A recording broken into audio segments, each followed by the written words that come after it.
Hello everyone, welcome back to Parcham. History to the point series में आज हम बात करने वाले हैं राष्ट्रकूट के बारे में। राष्ट्रकूट किंगडम कैसे अपराइज हुआ, किस तरीके से इसका फॉल हुआ, क्या कंट्रीब्यूशन रहा आर्ट एंड आर्किटेक्ट में, कौन कौन से मंदिरों का निर्माण करवाया, वो सब बातें आज हमें डिस्कस करनी है। ओके, सबसे पहले हम बात करेंगे इनकी टेरिटरी के बारे में और कहाँ से राष्ट्रकूट डायनेस्टी की शुरुआत हुई। इसके पहले मैंने मीडिवल इंडिया के काफ़ी सारे टॉपिक कवर किए हैं, जहाँ पर विजयनगर एम्पायर, चोला किंगडम, दिल्ली सल्तनत एंड मुगल सल्तनत को कवर किया है। अगर आपने वो सारे वीडियो नहीं देखे हैं तो हिस्ट्री प्लेलिस्ट में आपको मिल जाएंगे, आप वहाँ पर जाके वो सारे वीडियो देख सकते हैं। आज ही हमारा टॉपिक है वो मिडिवल इंडिया का लास्ट टॉपिक है। इसके बाद हम कल के अगले जो सेशन होगा उससे हम एंशिएंट इंडिया शुरू करेंगे। तो एंशिएंट हिस्ट्री जो हमारा प्राचीन भारत है उसके बारे में हम बात करेंगे टू द पॉइंट, और पिछले 5 साल के सीजीएल के क्वेश्चंस को भी हम कवर करेंगे। वीडियो को लास्ट तक देखना है। लास्ट में आप लोगों के लिए रिवीजन क्वेश्चंस भी होंगे और क्वेश्चन ऑफ द डे भी होगा। स्टार्ट कर लेते हैं हम राष्ट्रकूट एम्पायर के बारे में।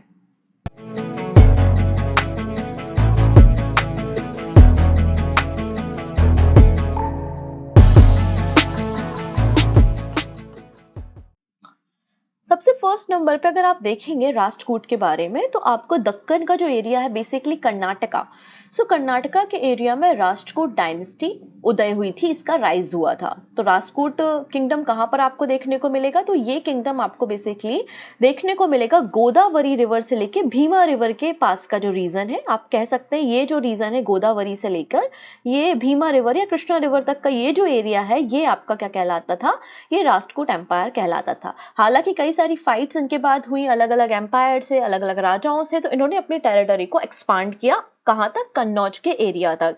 ये नदर्न इंडिया में आपको कन्नौज देखने को मिलेगा, यहाँ तक इन्होंने अपनी टेरिटरी को एक्सपांड करने का काम किया था। ओके, राष्ट्रकूट ने जो अपनी कैपिटल बनाया था वो किसे बनाया था? मान्याखेड़ा को अपनी कैपिटल बनाया था। और फाउंडर कौन थे? राजा दंती दुर्ग। राजा दंती दुर्ग जो थे वो राष्ट्रकूटा के फाउंडर थे। लेकिन कहाँ से शुरुआत हो रही है, पहले हम उस शुरुआत को समझते हैं और हमारे पास क्या सोर्सेज है इस पर्टिकुलर टॉपिक को पढ़ने के लिए।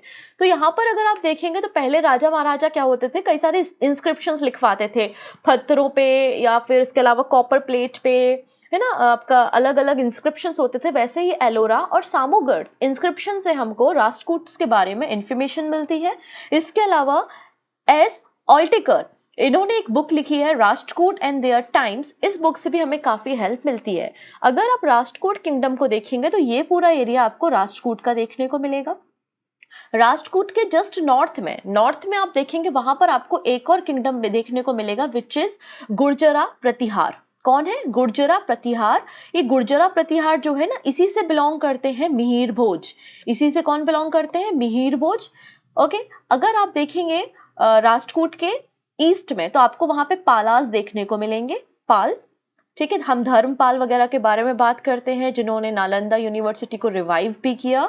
इसके अलावा विक्रमशिला यूनिवर्सिटी का फाउंडेशन स्टोन भी रखा। तो यहाँ पर कौन थे? देखो, यहाँ पे गुर्जर प्रतिहार थे, यहाँ पे पालास थे और ये राष्ट्रकूट है। तो इन तीनों के बीच में फाइट भी हुई, अभी हम वो भी चर्चा करेंगे। आगे बात करते हैं तो आपको यहाँ पे कलिंगा का रीजन देखने को मिलता है जो वर्तमान उड़ीसा है, राइट। इसके अलावा नीचे की तरफ अगर साउथ में आएंगे तो आपको पांड्य, चेरा और चोलास देखने को मिलते हैं। चोला किंगडम वाले वीडियो में मैंने ऑलरेडी आपको बताया किस तरीके से राजपूत और चोलास के बीच में फाइट हुई थी, जिसके बाद चोलास काफी बुरी तरीके से हार गए थे। ठीक है, चेरा और पांड्य भी आपको मिलते हैं और कुछ एरिया में आपको पल्लव्स भी देखने को मिलेंगे। क्लियर है इतनी चीजें? तो राष्ट्रकूट कहाँ थे और आसपास उनकी सराउंडिंग कैसी थी, किन किन लोगों से इन्हें फाइट करनी थी, इतनी बातें आपको समझ में आ रही होंगी। लेकिन ये राष्ट्रकूट जहां आज आपको दिख रहे हैं इस मैप में, क्या वो शुरू से यहाँ पे थे? क्या ये यहीं से शुरुआत हुई उनकी? तो ऐसा बिल्कुल नहीं था। ये जो एरिया है ना, अपने आप में बहुत ही खतरनाक एरिया है। ये जो दक्कन का एरिया आपको दिखाई दे रहा है जहाँ पे गोदावरी, कृष्णा, कावेरी रिवर्स है, भीमा रिवर, तुंगभद्रा रिवर है, ये जो दोआब का रीजन है वो बड़ा इंपॉर्टेंट रहा है आपका मीडिवल इंडिया में। स्पेशली यहाँ पे कुछ पोर्ट्स भी हैं जिनका यूज हम इम्पोर्ट वगैरह करने में करते थे, स्पेशली हॉर्सेस का। तो इसलिए ये रीजन अपने आप में बड़ा इंपॉर्टेंट था। अगर हम बात करें मौर्यन पीरियड से, मतलब अगर हम एंशिएंट इंडिया में पहुंच जाते हैं, जब मौर्यन पीरियड था, तो तब यहाँ पर मौर्यंस के जो फ्यूडिशरी थे, फ्यूडिशरी का मतलब होता है जो सामंत, मतलब राजा अलग है, सामंत है जो कि उनकी देखरेख में राजपाट को चला रहा है। तो यहाँ पर मौर्यंस के फिड्यूशरी जो थे वो सातवाहन थे, जो सातवाहन यहाँ पे रूल करते थे। फिर बाद में जाके एक इंडिपेंडेंट किंगडम सातवाहनाज ने बनाया। तो यहाँ पर सातवाहनाज ने भी रूल किया है, ठीक है। ये जो एरिया है वो सातवाहनों का भी है। सातवाहनों के बाद आप यहाँ पर देखेंगे आपको इसी एरिया में बाकाटक देखने को मिलेंगे। जो बाकाटक डायनेस्टी थी वो भी इसी एरिया में रूल किया करती थी।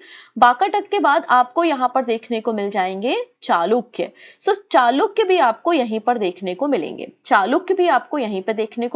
चालुक्य के जो फ्यूडिशरी थे, चालुक्य के जो सामंत थे वो कौन थे? वो राष्ट्रकूट थे। डन इतनी चीजें। अब चालुक्यों के बारे में थोड़ी सी बात मैं आपको करना चाहती हूँ। जो चालुक्य थे, तो चालुक्य किंगडम की स्थापना पुलकेशन वन ने की थी। फिर पुलकेशन टू आए, है ना, विक्रमादित्य आए और आपका कीर्तिवर्मन आए। लेकिन यहाँ पे जो पुलकेशन वन फाउंडर है कहाँ के? चालुक्य के। और पुलकेशन टू, तो पुलकेशन टू ने फाइट किया था किसके साथ? पुलकेशन टू ने हर्षवर्धन को भी हराया था। पुलकेशन टू ने महेंद्रवन जो कि पल्लवास थे उनके साथ भी फाइट की थी। और आप लोगों को बहुत ही फेमस एक इंस्क्रिप्शन शायद याद होगा, अहोल इंस्क्रिप्शन। वो भी किसने बनवाया है? वो भी पुलकेशन सेकंड ने बनवाया है, जिसमें उसने जानकारी दी है कि भाई हम कैसे हर्षवर्धन को हमने हराया था, कैसे हमने पल्लवास को हराया था, किस तरीके से गंग्स ऑफ मैसूर को हमने डिफीट किया था और पूरी टेरिटरी को एक्वायर किया था। ये जो राजा होते थे ना, अगर आप साउथ इंडिया के जो किंगडम्स देखेंगे उनमें दो चीजों की बड़ी जल्दी होती थी राजाओं को। पहली बात, जैसे ही कोई फाइट को वो जीतते थे सबसे पहले कोई टाइटल लेना कि हम अपने आप को अब क्या कहेंगे, और दूसरी बात कहीं पे लिखवा देना फटाक से कि जिससे पता चले कि हमने कौन कौन से प्लान यहाँ पे रन किए हैं या हमने कौन कौन सी विक्ट्री की है। तो अहोल इंस्क्रिप्शन जो है वो चालुक्य राजा पुलकेशन सेकंड का है। अब यहाँ पे जो लास्ट रूलर, अगर हम बात करें चालुक्य के, तो चालुक्य की यहाँ पे चालुक्य किंगडम काफी बड़ा था। तो ये हो गया आपका वेस्टर्न चालुक्य और ये आपका हो गया ईस्टर्न चालुक्य। और वेस्टर्न चालुक्य किंगडम बहुत बड़ा था, तो इन्होंने अपने कजन को ईस्ट का एरिया दे दिया था संभालने के लिए, जिनको हम ईस्टर्न चालुक्य कहते हैं। और बाद में इन्होंने एक इंडिपेंडेंट किंगडम बना लिया था, वेंगी, है ना, जिसके बारे में हमने पहले चोलाज में डिस्कशन किया है। अभी जो वेस्टर्न चालुक्य है इनकी कैपिटल बदामी थी, इसलिए इन्हें बदामी के चालुक्य या बतापी चालुक्य के नाम से भी जाना जाता है।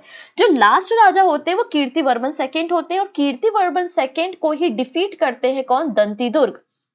और यहाँ पर राष्ट्रकूट किंगडम की शुरुआत करते हैं। सो आई थिंक आपको एरिया की इंपॉर्टेंस समझ में आई होगी कि कौन कौन ने यहाँ पर रूल किया है। ओके, तो चालुक्य के फ्यूडिशरी जो थे वो राष्ट्रकूट थे, और राष्ट्रकूट की फाउंडेशन स्टोन किसने रखी है? राजा दंतीदुर्ग ने रखी है। तो सबसे इंपॉर्टेंट जो राजा हैं हमको केवल उनके बारे में ही पढ़ना है। ये पूरी लिस्ट है राष्ट्रकूट किंगडम के किंग्स की। हमें किन किन के बारे में बात करने? तो दंतीदुर्ग जिन्होंने फाउंडेशन स्टोन रखा था। फिर हम कुछ बातें कृष्णा वन और गोविंद टू के बारे में बात करेंगे। हम यहाँ पे बात करेंगे अमोघ वर्षा के बारे में, वेरी इंपॉर्टेंट। अमोघ वर्षा के बाद हम कृष्णा थर्ड के बारे में बात करेंगे, कृष्णा टू और कृष्णा थर्ड। ये कुछ इंपॉर्टेंट रूलर हैं। और जो लास्ट इंपॉर्टेंट रूलर, जैसे कि हम मुगल सल्तनत पढ़ते हैं तो हम बोलते हैं ना आखिरी अंतिम पावरफुल रूलर जो था वो औरंगजेब था, ऐसी बातें करते हैं कि नहीं करते? वैसे ही यहाँ पे कृष्णा थर्ड जो है वो राष्ट्रकूट डायनेस्टी के लास्ट पावरफुल रूलर होते हैं। ओके, उसके बाद राष्ट्रकूटों को वापस से चालुक्य हराते हैं और वापस से चालुक्य डायनेस्टी की शुरुआत होती है। और अब चालुक्य अपनी जो कैपिटल बनाते हैं वो कल्याणी को बनाते हैं, इसलिए इन्हें कल्याणी चालुक्य कहा जाता है। क्लियर हो गया? तो ये बादामी चालुक्य, बतापी चालुक्य, कल्याणी चालुक्य क्या है, ये बात आपको समझ में आ रही होगी कि इन्होंने जो अपनी कैपिटल बनाई है उसके हिसाब से यहाँ पे चर्चाएं की जा रही हैं। आइए हम पूरे सेशन को समझाने की कोशिश करते हैं। सबसे पहली बात, जैसा कि मैंने कहा, चालुक्य जो राजा थे कीर्तिवर्मन सेकंड, उनको यहाँ पर उनके जो फ्यूडिशरी थे वो कौन थे? दंतीदुर्ग थे। लेकिन दंतीदुर्ग ने मना कर दिया कि हम राजा को ट्रिब्यूट नहीं देंगे। तो इसके कारण कीर्तिवर्मन सेकंड ने अटैक कर दिया दंतीदुर्ग पे, और दंतीदुर्ग जो है उसने डिफीट कर दिया बतामी के चालुक्य को, मतलब कीर्तिवर्मन सेकंड को डिफीट किया। और दंतीदुर्ग ने स्थापना की राष्ट्रकूट डायनेस्टी की, जो कि कर्नाटका बेस्ड एक डायनेस्टी है। इतनी चीजें क्लियर हो गई। यही बात यहाँ पे लिखी है, Rashtrakuta were originally known to be the feudatory of western Chalukya या फिर बादामी के Chalukya. Dantidurga was the founder of the Rashtrakuta dynasty. He defeated the Chalukya of Badami. Dantidurga occupy all territory between the Godavari and Bhima river. इन्होंने अपनी कैपिटल बनाई थी मालखेड़ को, जो कि आज मॉडर्न डे में सोलापुर में आती है। ठीक है, दंती दुर्ग ने कांची, कांची जो कि कैपिटल थी पल्लवास की, उसको भी अटैक किया था और उनके साथ एक अलायंस भी सेटअप की थी। ओके, नेक्स्ट बात करते हैं समानगढ़ इंस्क्रिप्शन। समानगढ़ इंस्क्रिप्शन 1754 से हमको इंफॉर्मेशन मिलती है अबाउट द दंती दुर्ग, जिसमें दंती दुर्ग ने लिखवाया है कि किस तरीके से उसने कीर्तिवर्मन सेकंड को डिफीट करके राजकोट डायनेस्टी को रखवाया था। ठीक है, तो ये बात हमको कहां से मिलती है? समानगढ़ इंस्क्रिप्शन से हमको ये जानकारी मिलती है। जैसा कि मैंने कहा, इनका तो काम ही था, इन राजाओं के दो इंपॉर्टेंट काम थे, एक तो कोई टाइटल लेना, कोई भी बैटल जीतते हैं तो कोई टाइटल एज्यूम करेंगे, और अगला इनका काम था कहीं पे भी लिखवा देना इंस्क्रिप्शन। ओके, तो इंस्क्रिप्शन तो लिखवा दिया भाई साहब ने। अब बात करते हैं इसके टाइटल्स के बारे में। तो दंती दुर्ग के पास कई सारे टाइटल्स थे, जैसे कि पहला है यहाँ पे पृथ्वी बल्लभा, नेक्स्ट है महाराजाधिराजा, नेक्स्ट है परमेश्वरा और परम भट्टाकरा। ये सभी जो टाइटल है वो दंती दुर्ग के टाइटल है। ठीक है, अगर हम प्रेजेंट सिनेरियो देखते हैं तो प्रेजेंट सिनेरियो में जो तमिलनाडु, आंध्र प्रदेश, कर्नाटका, तेलंगाना, महाराष्ट्र और कुछ हिस्सा गुजरात का है, ये सारा एरिया आपका राष्ट्रकूट के अंदर तक फैल चुका था। इतना बड़ा टेरिटरी राष्ट्रकूटों के अंदर आता था। ठीक है, अब राष्ट्रकूट के कंटेम्पररी कौन थे, या फिर राष्ट्रकूट को किन किन लोगों के साथ फाइट करनी थी? जैसा कि मैंने बता दिया, इन लोगों को यहाँ पर अब जो वेंगी के चालुक्य है, मतलब जो ईस्टर्न चालुक्य है वेंगी के, इनके साथ इनको फाइट करनी है, जो मॉडर्न आंध्र प्रदेश में आता है। इसके अलावा इनको चोलास के साथ फाइट करनी है, चोलास के अलावा पल्लव और पांड्य से भी फाइट करनी है। लेकिन इनकी नजर तो कहीं और है। इनकी नजर कहाँ है? कन्नौज में है, और कन्नौज तक पहुंच बढ़ाने के लिए आपको फाइट करनी पड़ेगी गुर्जर, प्रतिहार और पाल से, क्योंकि पाल लोग भी कन्नौज को एनेक्स करना चाहते, पालास भी कन्नौज को एनेक्स करेंगे, और गुर्जरा प्रतिहार भी कन्नौज को एनेक्स करना चाहते हैं, और राष्ट्रकूट भी करना चाहते हैं। तो कन्नौज की जो बैटल है वो तीन पार्टीज के बीच में होने वाली बैटल है। किस किस के बीच में? पाल, गुर्जर प्रतिहार एंड राष्ट्रकूट। अभी हम देखेंगे ये बैटल कब लड़ी जा रही है। अगले जो राजा बनते हैं दंती दुर्ग के बाद, क्योंकि दंती दुर्ग का कोई अपना उत्तराधिकारी नहीं होता, अपना कोई बच्चा नहीं होता, इसलिए इनके अंकल कृष्णावन जो हैं वो गद्दी पे बैठते हैं। 1756 से 774 का ये समय होता है। कृष्णावन के समय में आपको जो सबसे इंपॉर्टेंट चीज याद रखनी है, जो आपके एलोरा के कैलाश टेम्पल है, कैलाश टेम्पल ऑफ एलोरा, जो कि आज वर्ल्ड यूनेस्को साइट है, बहुत ही प्यारे टेम्पल है। अगर राष्ट्रकूट में सबसे अच्छा, जब मुझे ये वीडियो में बना रही थी, इस पीपीटी को मैं बना रही थी, सबसे अच्छी बात जो मुझे लगी ना राष्ट्रकूट की, इनकी जो टेम्पल्स है, वाओ, मतलब चाहे वो एलिफेंटन केव हो, अजंता एलोरा की केव हो, ये सारा मैंने विजिट किया। रियली एक बार आप अपनी लाइफ में अगर इंडिया को देखना चाहते हैं, अगर आप हिस्ट्री समझना चाहते हैं, तो एक बार बिल्कुल विजिट कीजिएगा, है ना। तो हम बात करने वाले हैं कृष्णावन के बारे में। इन्होंने कैलाश टेम्पल ऑफ एलोरा बनवाया था, जो कि यूनेस्को वर्ल्ड हेरिटेज साइट है। इसके अलावा बात करते हैं हम, इन्होंने भी अपने कुछ टाइटल एज्यूम किए थे। कौन कौन से टाइटल इन्होंने एज्यूम किए थे? तो इनका टाइटल था शुभतुंगा। शुभतुंगा मतलब हाई इन प्रॉस्पेरिटी, एंड अकाल वर्षा। अकाल वर्षा किसका टाइटल था? कृष्णवन का टाइटल था। और ये बात भी इन्होंने इंस्क्रिप्शन में मेंशन करवाई है। कौन से इंस्क्रिप्शन में? बंधक इंस्क्रिप्शन में कृष्णवन ने इन बातों को मेंशन करवाया है। नेक्स्ट बात करते, कृष्णावन के बाद अगले जो रूलर बनते हैं वो गोविंदा वन बनते हैं, सॉरी गोविंदा टू बनते हैं। तो गोविंदा टू ने भी कुछ टाइटल्स लिए थे, ऑब्वियस सी बात है। कौन कौन से टाइटल्स थे यहाँ पे? तो आंसर हो जाएगा यहाँ पे प्रभुत्व वर्षा और विक्रम विक्रम अवलोका। ये टाइटल जो है वो गोविंदा टू के थे, लेकिन इनके भाई के साथ इनके सिविल वॉर होना शुरू हो गया। इनका जो भाई था वो नासिक और खानदेश में गवर्नर था, तो गोविंद वन के उनके भाई ध्रुव के साथ फाइट होना शुरू हो गई, और गोविंद वन के बाद अगले जो राजा बनते हैं वो ध्रुव बनते हैं।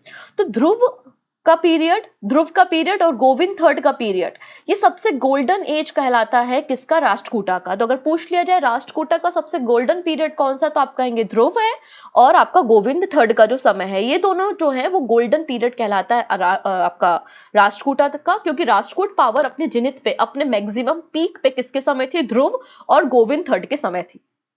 ठीक है, इतनी चीजें। चलिए, अब ध्रुव ने क्या किया? तो Dhruva was the greatest in the Rashtrakuta dynasty. इसने डिफीट किया था पल्लवास को, ईस्टर्न चालुक्य, वही बेंगी के चालुक्य, उनको डिफीट किया था। पाल और प्रतिहार्स को भी इसने डिफीट करने का काम किया था।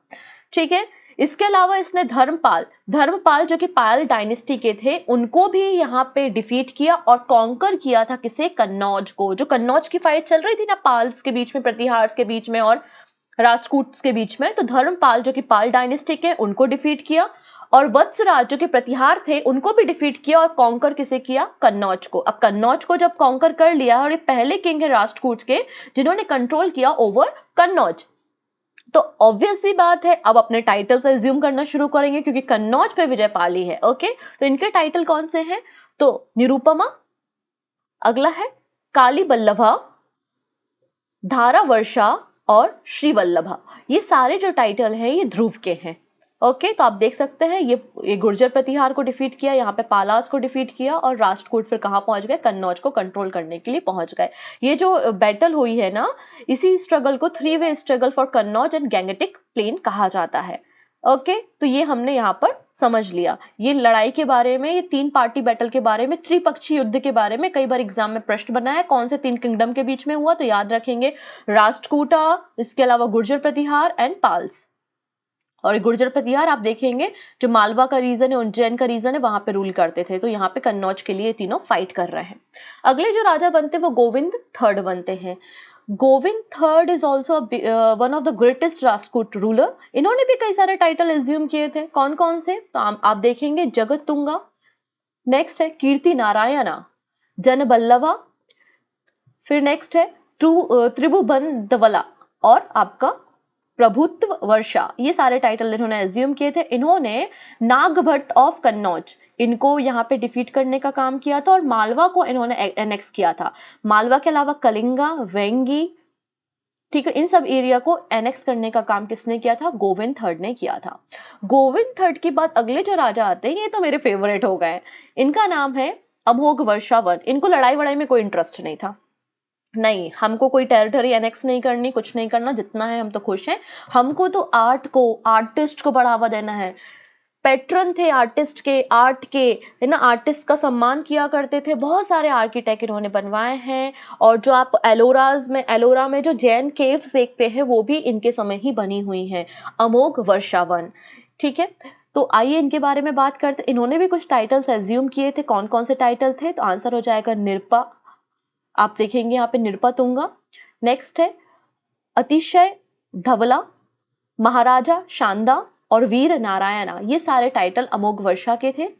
इनको कोई भी रुचि किंगडम में नहीं थी, वॉर या बैटल में नहीं थी। ये बहुत ही रिलीजियस ट्रेडिशंस वाले व्यक्ति थे और उनके हुई फॉलो करने में बिलीव रखते थे। इनकी जो कंपनी थी वो एक जैन मॉन्क की थी। जैन मॉन्क के साथ रहते थे और लगातार उनके साथ मेडिटेट करते रहते थे। His inscription count him among the most prominent follower of Jainism. He was not only an author himself but also the pattern of authors. ये खुद तो ऑथर थे, खुद ही कविताएं और पुस्तकें लिखा करते थे, लेकिन जो आर्टिस्ट थे, जो राइटर थे, उनका भी सम्मान किया करते थे। तो जिनसेना कौन है? एक जैन मॉन्क है। तो जिनसेना ने एक पुस्तक लिखी जिसका नाम है आदिपुराण, और ये भी किसके समय लिखी है? अमोघ वर्षा के समय लिखी हुई है।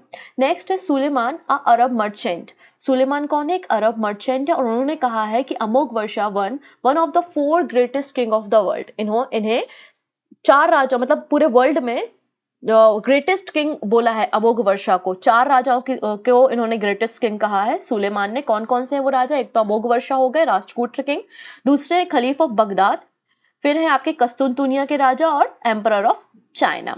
नेक्स्ट बात करते हैं, he was author of the first Kannada book. Important है, फर्स्ट कन्नड़ ग्रामर बुक। अच्छा, जैसे कि मैंने चोला किंगडम में आपको बताया था कि चोला किंगडम में तमिल लिटरेचर का गोल्डन पीरियड चोला एम्पायर है, वैसे ही कन्नड़ लिटरेचर का जो गोल्डन पीरियड है वो राष्ट्रकूट है। तो इसको याद रखना है कि किसके समय में कौन सा लिटरेचर जो है वो फ्लरिश हुआ है।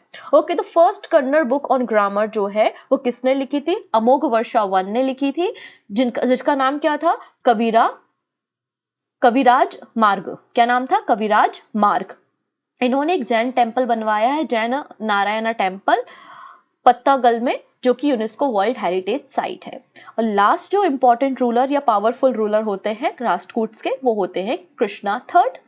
कृष्णा थर्ड के समय जो इंपॉर्टेंट बैटल इन्होंने लड़ी है, इन्होंने इंपॉर्टेंट बैटल चोला किंग प्रकांतक वन के साथ लड़ी है। मैंने आपको ये पहले भी बताया था, बैटल ऑफ तकोलम। तो बैटल ऑफ तकोलम होती है चोल किंग परांकत वन और कृष्णा 3 मतलब राष्ट्रकूट के बीच में, जिसमें राष्ट्रकूट जीतते हैं और चोलास की बहुत बुरे तरीके से यहाँ पे हार होती है। इन्होंने रामेश्वरम का जो एरिया है वहां पे काफी लंबे समय तक रूल किया है, और पिलर ऑफ विक्ट्री और कई सारे टेम्पल रामेश्वरम में बनवाने का काम कृष्णा थर्ड ने किया है। कृष्णा थर्ड के बाद इनके जो सक्सेसर थे वो उतने ज्यादा स्ट्रॉन्ग एंड पावरफुल नहीं थे। फिर Karka two was defeated by the Kalyani Chalukya. तो ककरा टू जो था राष्ट्रकूट राजा, वो चालुक्यों के साथ पराजित हुआ और चालुक्य राजा का नाम था तेलेपा देवा, उससे पराजित हो गया और इन लोगों ने कल्याणी चालुक्य की नींव रखी, मतलब वापस से चालुक्य डायनेस्टी पावर में आ गई।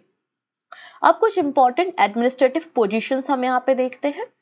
तो जैसे हमें पता चलता है कि यहाँ पे राष्ट्रकूट में एक आपका चीफ मिनिस्टर होता था और चीफ मिनिस्टर के अलावा foreign minister, revenue minister, treasure, chief of arm forces, chief justice, पुरोहित, ये सभी अलग अलग डिपार्टमेंट हुआ करते थे। अगर हम बात करें पूरे एरिया को, तो राष्ट्रकूट लोगों ने अपने पूरे एरिया को 3 पार्ट्स में डिवाइड किया था। एक तो राष्ट्र है, मतलब पूरा जो आपका एम्पायर है आपने छोटे छोटे से राष्ट्र या फिर प्रोविंस में डिवाइड कर दिया। फिर प्रोविंस को आपने डिवाइड किया है किसमें, विषयक। विषयक just like a modern district area, और जिसको रूल करते थे विषपति। और अंत में आता है भुक्ति। भुक्ति क्या है, स्मॉल यूनिट है, मतलब गांव है। तो एक विषय जो है वो कई सारे 70 अराउंड भुक्ति से मिलके बनता था, ठीक है। और लॉ एंड ऑर्डर को मेंटेन करने के लिए कोतवाल होते थे। तो राष्ट्रकूट ने अपने एडमिनिस्ट्रेशन को कैसे बांटा, पूरे एम्पायर को इन्होंने राष्ट्र मतलब प्रोविंस में बांटा। प्रोविंस के बाद होते थे विषया। विषया को जो गवर्न करते थे वो विषयपति होते थे। और उसके बाद भुक्ति सबसे छोटी यूनिट होती थी, जिसे हम आज के डेट में विलेज बोल सकते हैं। अब राष्ट्रकूट के आर्ट एंड कल्चर के बारे में हम बात करते हैं। तो दक्कन आर्किटेक्चर जो लेगेसी है वो राष्ट्रकूटों ने ही बिल्ड की है। और मैक्सिमम इनके जो टेम्पल्स हैं वो द्रविड़ स्टाइल के आपको टेम्पल मिलेंगे। जनरली इन्होंने केव्स बनवाई हैं, चाहे वो बुद्धिस्ट केव हो, हिंदू केव हो या जैन की केव हो, ठीक है, जहाँ पे उस समय मॉन्क्स रहा भी करते थे। तो महाराष्ट्र में आपको देखने को मिलेंगी एलोरा केव एंड एलिफेंटा केव। वो किसने बनवाई है, राष्ट्रकूटों ने बनवाई है। इसके अलावा अमोघ वर्षा वन इन्होंने जैन के लिए 5 जैन केव टेम्पल जो है वो बनवाए हैं एलोरा में।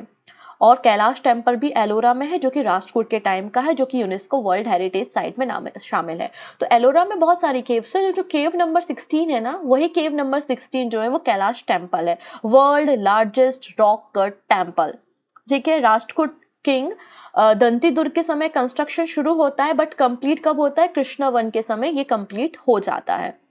महाराष्ट्र में है, औरंगाबाद में आपको देखने को मिलेगा। और कुछ पल्लवन एंड चालुक्य स्टाइल भी आर्किटेक्ट आपको इन कैलाश टेम्पल में देखने को मिल जाएगा। नेक्स्ट है एलिफेंटा केव। तो बेसिकली एक आइलैंड, अरेबियन सी में एक आइलैंड, एक टापू है जिसका नाम है एलिफेंटा आइलैंड, और वहां पर जो केव्स है उन्हें एलिफेंटन केव कहते हैं। लेकिन पहले इस आइलैंड को श्रीपुरी के नाम से जाना जाता था। बाद में जो पोर्चुगल्स थे उन्होंने इसका नाम एलिफेंटन केव रखा है। ये भी यूनेस्को वर्ल्ड हेरिटेज साइट है, 1987 में नाम रखा गया था। The island modern name Elephanta from the Gharapuri was given by the Portuguese. तो पहले इसका नाम श्रीपुरी था, श्रीपुरी के बाद घरापुरी हुआ, और घरापुरी के बाद पोर्चुगल ने इसको क्या कर दिया, एलिफेंटा कर दिया। इसको आज हम एलिफेंटन आइलैंड के नाम से जानते हैं। ये भी बहुत ही ब्यूटीफुल केव्स हैं। नेक्स्ट बात करते हैं लिटरेचर के बारे में। तो Kannada and Sanskrit literature, Kannada and Sanskrit literature पे काम किया गया राष्ट्रकूट के पीरियड में। और यहाँ पे 3 gem of ancient Kannada literature थे। कौन कौन, पंपा, राणा एंड पोन्ना, ठीक है। तो ये तीनों जो थे इन्होंने कई सारी कन्नड़ भाषा में बुक्स लिखी हैं। पंपा की जो बुक है वो आदि पुराण, विक्रम अर्जुन विजय है। राणा की कौन सी है, गद्य युद्ध है। और पोना की है शांतिपूर्णा। फिर अमोघ वर्षा ने भी कन्नड़ पे ग्रामर बुक लिखी हुई है, जैसा कि मैंने कहा, जिसका नाम है कविराज मार्ग। ओके, तो इसका नाम भी आपको याद रखना है। नेक्स्ट बात करते हैं, महावीराचार्य एक मैथमेटिशियन थे। उन्होंने भी एक पुस्तक लिखी जिसका नाम क्या है, गणित सारंग इन संस्कृत। और यहाँ पे हला युद्ध, इसको किसने लिखा है, कवि रहस्य ने लिखा है संस्कृत में। तो कन्नड़ भाषा का या कन्नड़ लिटरेचर का गोल्डन एज जो है वो राष्ट्रकूट के समय को कहा जाता है। सो आई थिंक राष्ट्रकूट के बारे में जितनी बातें आपको जानना जरूरी थी वो मैंने यहाँ पे बता दी। अब देखते कि क्वेश्चन कैसे बनते हैं। पहला है कि अशोक ऑफ द साउथ किसे कहा जाता है। तो अशोक ऑफ द साउथ, क्योंकि अशोक ने बौद्ध धर्म को एडॉप्ट किया, उसके बाद कई सारे मंदिर और स्तूपास बनाए, केव्स बनाए, और वही काम यहाँ पर अमोघ वर्ष कर रहा है। जैन धर्म के मॉन्क्स के साथ रह रहा है, मेडिटेट कर रहा है, केव्स बनवा रहा है, मंदिर बनवा रहा है। तो यहाँ पे आंसर हो जाएगा 1, option 1 is the right answer. Next है द द कैलाशनाथ टेम्पल या Kailash temple was constructed by of, तो ये किससे कंस्ट्रक्ट हुआ है, तो एक सिंगल स्टोन रॉक से, रॉक कट टेम्पल है कैलाश टेम्पल, ऑप्शन बी बिल्कुल करेक्ट हो जाएगा। नेक्स्ट है what was the main architectural style used by the Rashtrakuta dynasty, तो कौन सा स्टाइल है ये, द्रविड़ियन स्टाइल है, ऑप्शन डी। नेक्स्ट है which empire lasted the longest among the following, तो सबसे लंबे समय तक अगर इन सभी में बात करें तो लगभग 220 सालों तक, लगभग 220 ईयर्स तक रूल किया है राष्ट्रकूट ने, ऑप्शन सी यहाँ पे करेक्ट हो जाएगा। और इनकी मदर टंग जो थी वो कन्नड़ लैंग्वेज थी। ओके, नेक्स्ट है who founded the Pala empire, अब पाल एम्पायर के बारे में, पाल एरिया याद है ना आपको, चलो अच्छी बात है, वो बंगाल के आसपास का जो एरिया है वो पाल एम्पायर का एरिया है, और जिसका फाउंडेशन स्टोन रखा था गोपाल ने, तो याद रख सकते हैं Gopal. Okay, option D. Next बात कर लेते हैं who founded the Vikramshila university, Vikramshila university की नींव किसने रखी थी, तो आंसर हो जाएगा धर्मपाल ने। It is the present day in Bihar of Bhagalpur district, जहां पे धर्मपाल ने फाउंडेशन स्टोन रखा था विक्रमशिला का। ओके, क्योंकि ये चाहते थे कि जो इनका शासन है, एडमिनिस्ट्रेशन है, उनमें एजुकेशन की क्या इंपॉर्टेंस है वो आप यहाँ पर देख सकते हैं। इसके अलावा जब मोहम्मद बिन बख्तियार काकी आता है तो वो इस यूनिवर्सिटी को डिस्ट्रॉय करने का काम करता है। Who founded the Rashtrakuta dynasty, तो राष्ट्रकूट डायनेस्टी किसने नींव रखी थी, दंती दुर्ग ने रखी थी, ऑप्शन ए बिल्कुल सही। दंती दुर्ग कौन था, तो ये फ्यूडिशरी था चालुक्य का, सामंत था चालुक्य का। लास्ट राष्ट्रकूट किंग कौन है, तो कृष्ण थर्ड है, कृष्णा थर्ड, ऑप्शन डी बिल्कुल करेक्ट हो जाएगा। Who founded the Chola empire, तो चोला एम्पायर किसने नींव रखी थी, तो मैंने आपको बताया था Vijayalaya Chola, option D is the right answer. Which Pala king revive the Nalanda university, Nalanda university को रिवाइव करने का काम किसने किया था, तो धर्मपाल ने किया था, ऑप्शन बी। तो कुमार गुप्त ने गुप्ता डायनेस्टी के समय नालंदा यूनिवर्सिटी की नींव रखी थी मॉडर्न बिहार में, और जो कि बहुत बड़ा एजुकेशन सेंटर रहा है 5th से लेकर 12th सेंचुरी के बीच में। लेकिन कुतुबुद्दीन ऐबक का जो जनरल था बख्तियार काकी, उसने आकर बख्तियार खिलजी उसने आकर नालंदा यूनिवर्सिटी को डिस्ट्रॉय करने का काम किया। ये भी यूनेस्को वर्ल्ड हेरिटेज साइट है। इसके अलावा ये इंस्टीट्यूट है नेशनल इंपॉर्टेंस का। 2010 में गवर्नमेंट ऑफ इंडिया ने एक रेजोल्यूशन भी पास किया था कि एक फेमस यूनिवर्सिटी इसी के समानांतर हम सेटअप करेंगे जो कि एजुकेशनल हब बनेगा। तो याद रखेंगे कुतुबुद्दीन ऐबक का जनरल था बख्तियार खिलजी, जिसने इस यूनिवर्सिटी को डिस्ट्रॉय करने का काम किया था। गीत गोविंद के ऑथर कौन है, तो गीत गोविंद के ऑथर हैं जयदेव, ऑप्शन डी। ओके, तो Jayadeva was a court poet of, तो जयदेव किसके कोर्ट पोएट थे, तो आंसर हो जाएगा लक्ष्मण सेन, ऑप्शन डी।